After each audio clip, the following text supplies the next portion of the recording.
No one dies of love.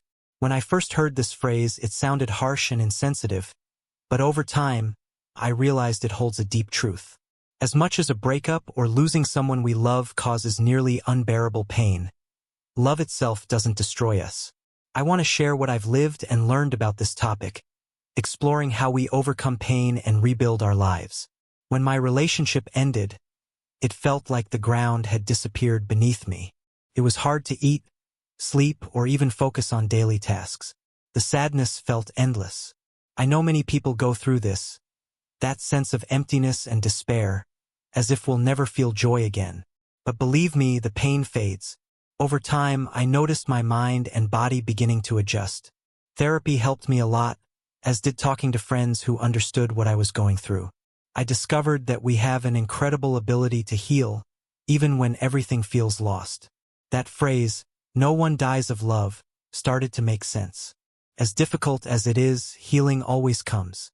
I grew up believing the stories in movies and songs that glorify romantic love as the center of life. Everything seemed to say that without a great love, we're incomplete.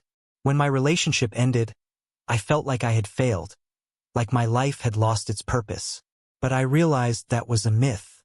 Love is wonderful, but it's not the only thing that defines us.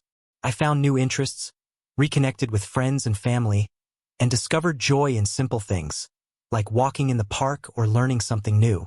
Understanding that my happiness didn't depend on someone else was liberating. I learned something interesting.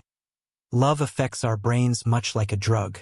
When we're in love, our brain releases dopamine and other chemicals that make us feel good. When we lose that love, it's like going through withdrawal. No wonder the pain feels physical. But here's the good news. The brain adapts. Over time, it forms new connections and learns to release those feel-good chemicals in other ways.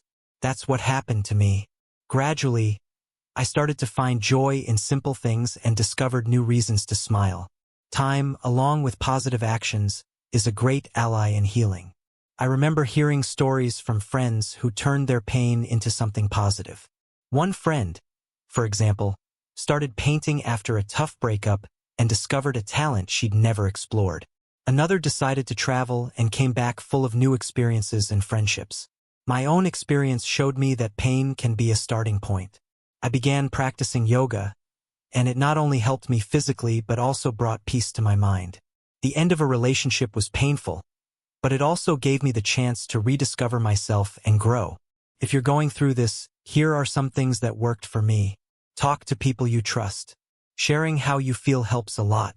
Don't hesitate to seek therapy. It was crucial for me to understand my emotions. Take care of yourself. Exercise, eat well, and rest.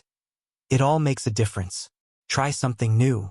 Whether it's a hobby, a course, or a trip, new experiences can shift your perspective. Be patient with yourself. Everyone has their own timeline for healing. These practices helped me rebuild my life. It was a slow process, but filled with small victories. I've learned that self-love is the foundation of everything. When I started to value myself, I realized I didn't need a relationship to feel complete.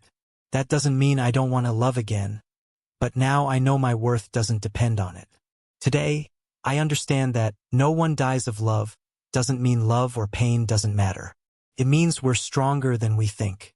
Love is beautiful and powerful, but it's not everything. Life goes on, full of new possibilities. Accepting this was the first step toward healing and, maybe, loving again in a healthier, more conscious way. If you enjoyed this content, please subscribe, share, and leave a like. Thank you.